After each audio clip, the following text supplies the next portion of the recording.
I'm Dave Downey. I'm on Loch Leven, world famous trout fishery.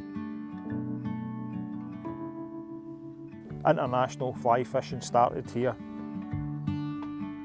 It's a home of a very famous brown trout that's actually travelled all over the world. It's near the end of the season. The fish are on fry. We're looking for drop-offs. We're looking for areas where they're going to congregate, mostly burnmouths, and we're just going to hunt for them. It's a special place for me. Not an easy fishery, but it's a fantastic place, and the fish are just absolutely stunning. So let's go and see if we can catch a few fish.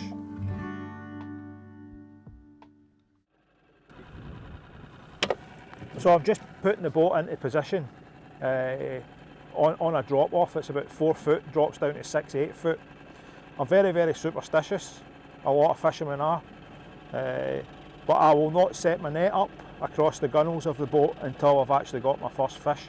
So if you see me out in the boat fishing and my net's sitting like this, it means I've not had any fish yet. So it's just a thing I do. Everybody's got their own little things.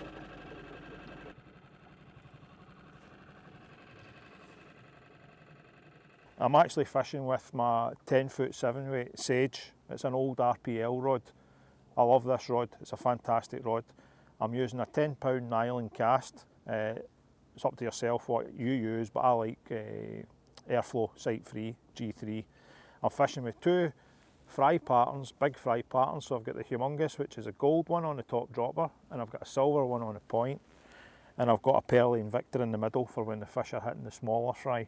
I'm fishing on a DI7 line. We're in quite shallow water just now, but I like to use the DI7 line because it drops through the layers, and you can cover more water and you can cover more drop-offs, and obviously when you're retrieving, you're bringing it back up through the layers, so you're going down and up rather than being stuck just in one zone. So I like to fish with this first. So I'm on my favourite loch. I caught the first ever double trip figure fish out of here. The records date back well over 100 years. And I caught the very first double, so it's a special place for me.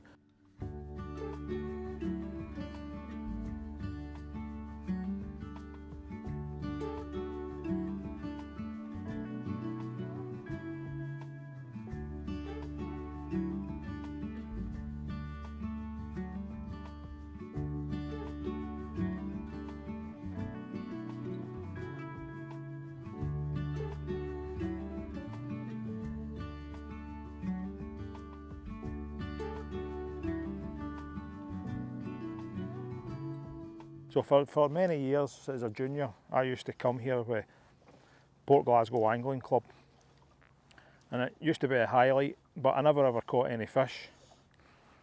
And it wasn't that I couldn't fish, it was just I didn't know the place. And the guy who taught me how to fish, who's sadly passed away now, David McAllister, he would be the one that would catch all the fish on our bus trip. And no one else would catch any fish, it would always be him. And then I fished a competition one time, and I was out with 2 local guys from Loch Leven, David Chalmers and Stevie Stewart. And that was the day that opened my eyes and allowed me to be able to catch fish the way I do on Loch Leven. I learnt more from those 2 guys in one day than I did from anyone else. And what they would do, they would be drifting along, they'd have huge big lures on, big black and silver lures, very much like the humongous, but more like a black and silver cat's whisker. And every now and again, David Chalmers would put his rod tip in the water, like this, push his rod tip down, and then he would go, "Okay, Stevie, we're on the drop-off." So he would use his rod tip as a depth finder, because in those days, of course, nobody had fish finders or depth finders. And all of a sudden, they would start catching these big massive brown trout. So after that day, I employed these tactics, and I've been pretty successful on the loch ever since. So I'm at the North Quaich. So there's 3 major burns on the loch, or little rivers. You've got the North Quaich, the South Quaich, and you've got the Gurney Murn, the Gurney Mouth. So as I say, it's the end of the season. A lot of these fish are congregating, to run the burns to spawn. So a lot of the big fish are coming out of the deep water and they're starting to get ready. And it is a good chance to catch one of these trophy fish. But I'm just, as I say, steady retrieve, lifting the flies up through, watching to make sure there's no fish sitting behind the flies. A lot of times you'll get follows. So you just got to keep working it.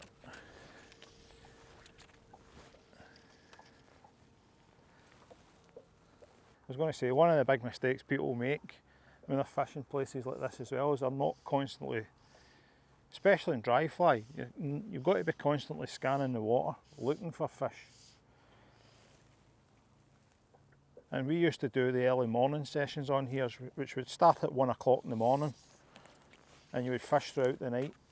You know, the first light would be about 2:30, 3 o'clock, and the fish would be rising, which is every fisherman's favourite way of fishing. So you'd be fishing with dry flies, but you had to keep scanning the water and looking constantly.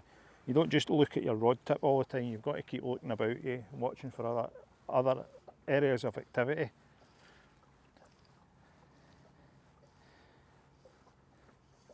And the brown trout in the mornings and the rainbow trout were phenomenal.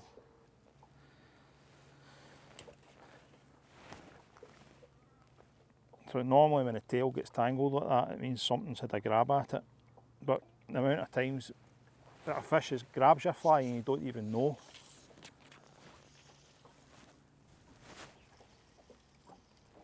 Sometimes they just grab the tail and they don't actually, because it's quite a small hook and it's a big tail, they'll grab the tail and they've not engulfed the full fly, so that's why you don't always hook them. And you call them tail nippers. So they're nipping away at the tail of the fly. And other times they just engulf the whole thing and shut their mouth. Nothing like a big crocodile. So, but a lot to do depends on the mood the fish are in. You could fish here all day and not get much action at all day, or no action, and then all of a sudden with an hour to go at a certain time they'll just switch on. And the last time I was out, about 3 o'clock, they were starting to switch on, right up until 5:30. So, as I say, it's not easy, but it is good. If it was always easy, we wouldn't go fishing. You always like to travel, just to do something different.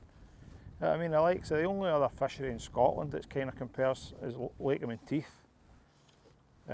which I still hold the fly caught record there as well. It's £17, 13 ounces.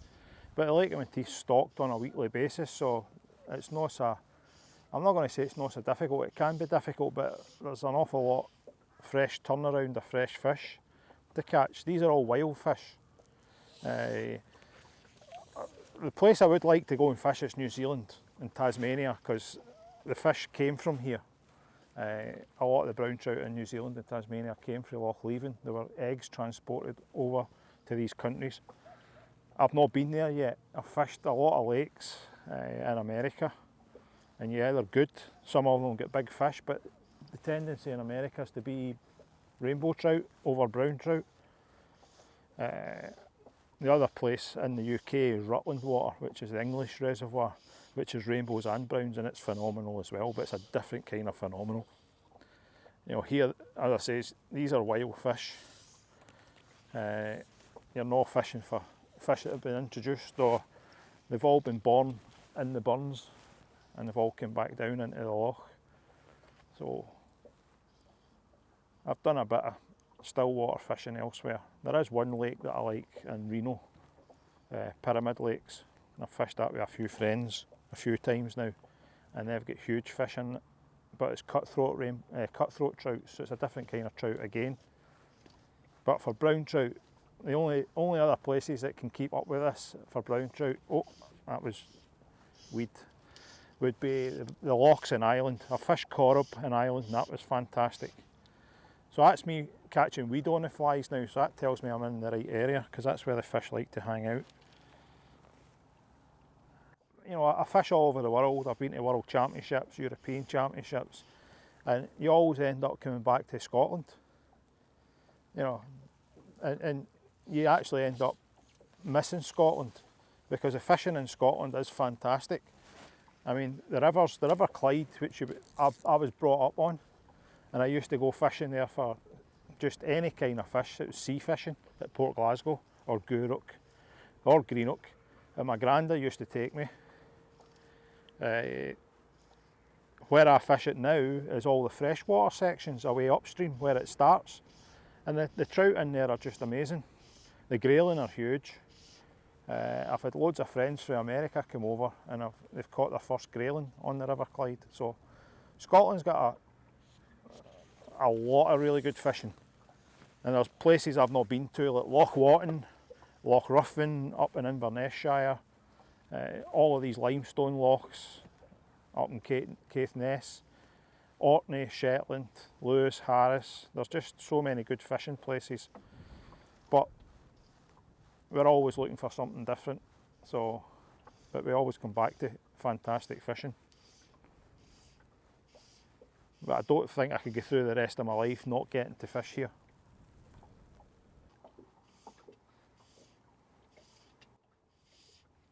And what I find with the flies is that a lot of people ask me why I fish two humonguses, or shuggies as we call them. Generally on a day like this with the sun out, the gold one works better, and on a dull day the silver one works better. So I call it the tag team. This type of fishing I call it down and dirty. It's a tag team and you're fishing down deep and you're fishing big flies. And for me it's the most productive method, because if I want to find fish, it'll certainly find them, and it'll tell me if they're there and if they're wanting to play or not.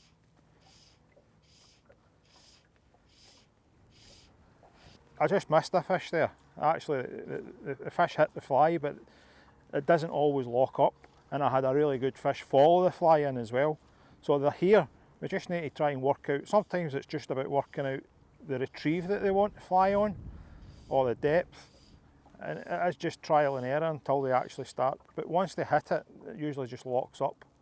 But as I say, we've had a bit of action now. We've had a follow, and we've had a hit as well. So let's hope that we're going to get one to lock up soon.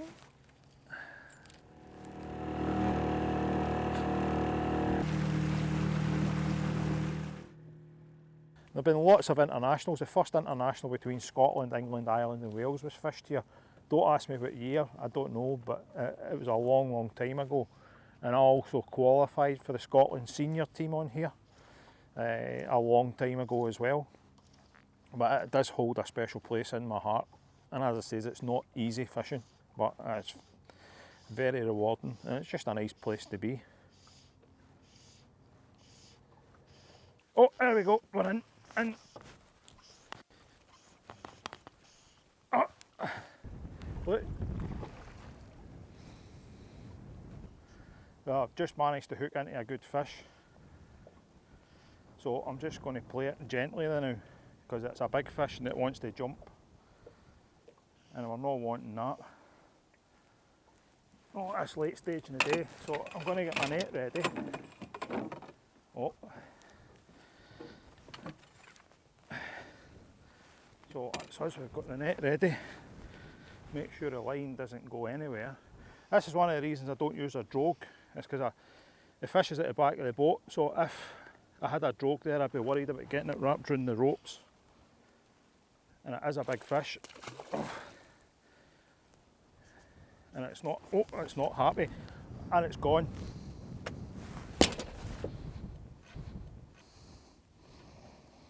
Broke me.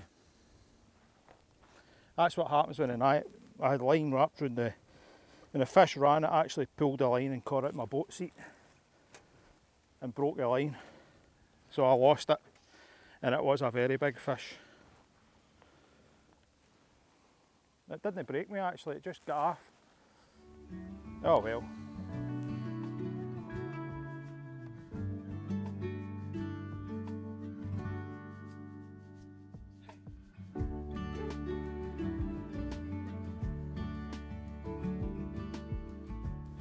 Oh well, that's us folks. So I fished hard today. I've had 5 offers, hooked the fish, got it on the line, had it almost in the net, and then it managed to run a wee bit and get the fly line wrapped around my boat seat, so I lost it, but it was a big fish, it was a good fish. So it's just fishing for you, it's Loch Leven for you, so that's fishing.